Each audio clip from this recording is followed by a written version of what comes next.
The story of CITADELE started I think a while back. I think it's almost 6 years when we first said, okay, we want to do something around digitalization because we've been coming from the classical bank and we had pretty much a book on the table saying, okay, we want to go digital. But then we went, I think, trial and error path where we try to adopt concepts. We look on, I think, the different things which we can do. We, first of all, try to identify what is the core of our DNA. And then at this moment, the core of our DNA was not digitalization. Core of DNA of CITADELE was the customer service. And then we picked it up on this DNA, said, okay, if we have a customer service inside, that's something which is, I think, very relevant to us, and we need to keep it as a strength. And then on the basis of this DNA, we started to build digitalization. So, and then if you think how it's all adopted, we spent as much time on customer service as on the digital. And then the first propositions were out, we've done with the fully automated consumer scoring. Customers were able in a few seconds to get their credit limit on a credit card. Then we started to look on the mobile bank development, but we always kept this customer service. And then I think through several years of evolution, I think one of the first ideas of our digital bank was digital personal, where you create something on the mobile and then you keep a personality. Moving forward, we started to understand that we're coming closer to this whole idea of a bank in the pocket. And I think a few years back, when we put this as a tag name for us, there were several banks globally who said, okay, we're building bank in the pocket. So we tried to jump over and start building the functionalities which will be in the pocket. And then we continue to reinforce the customer service. And then I think on the customer service side, we launched our biggest branch, which I think we said it's a Sky branch. So it's where the people who are actually servicing the digital journeys of the customers.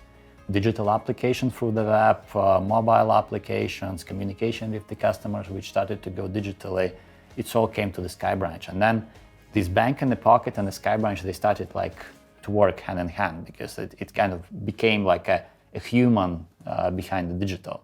So, and that's, I think, a story of our digitalization. But it came with a lot of tools. It came with a lot of techniques and things which we adopted. We've been one of the first to launch mobile payments in the Baltics. We also started with clearly Android phones. Everyone was saying, okay, you will not do it on Apple. Then we were creative. We brought stickers and bracelets and saying why you need that? Because Apple is closed solution. You cannot do it. So you bring that. We brought a private individual customer onboarding via selfie. Also, was a lot of challenges. There was no such thing as a law at that moment. We launched it. We created a courier, which was our identificator. So we done for customer everything digitally. And then customer was so satisfied with the guy who brings the card and explains everything about digital services. But it's ended up actually that we used this as a tool for us to be legally possible to do digital onboarding. Law passed, it's became fully automated. We've done a lot of new things also for SMEs.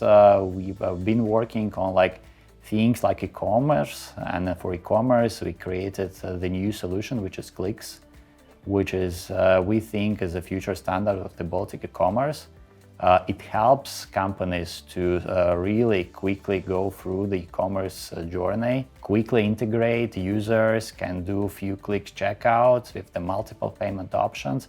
It's already helping a lot of companies to be much more efficient in digital. Recently, we launched also the remote onboarding for the SMEs, and we see really customers who enjoying this quick, immediate onboarding, because if for private individuals it was with a selfie, for companies it was so difficult before. And then for e-commerce, we're gonna give, I think, totally new tool, merchant portal. So it's nice having clicks, e-commerce purchases, but now we will give a power of analytics to our customers. So we create a lot of solutions. We don't jump on all the innovations, but we actually try to find those which will help to improve journeys of our customers, which are going to create them actually the better customer experience, either for them or for their direct consumers. And that's, I think, how we evolve as a digital bank. If you think really how you can survive through the digitalization, you need to think also about your internal customer, which is your employee.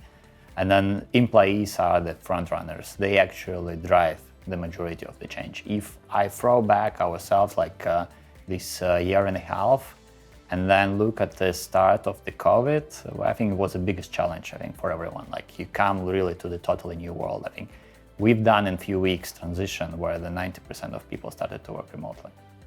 We gave them tools. We tried to create like really the feeling of the belonging. We changed the way how we as a management communicate with the employees. We run a lot of different town halls. We try to improve the employees' experience. And then we've seen like the positive feedback. So people actually, they moved homes, they started to do the same work, but suddenly like they still stayed connected. And then through the entire this process, we were thinking, okay, how we can bring, I think, something more to them. And then we found also the great solution of engagement. We started to use the Peero app, which today helps connect the people. So the most difficult part while you're alone and working like on a lot of projects, even connecting with your employees, is just inability to come, say, hey, you did a great job and thank you for that. So you cannot do it digitally.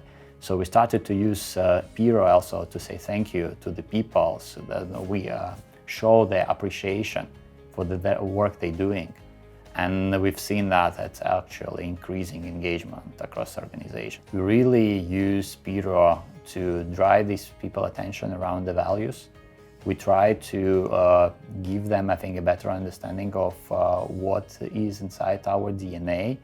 And we try to promote the behaviors through the lens of Peero. So when people say thank you and appreciation, they do it through the lens of our core values, which helps us to be more personal organization, more digital aspiring organization, being able to act and be proactive. So do everything which we have in our values, it's actually transitioned with the help of Peero to the people, and then people appreciate it acting as per values.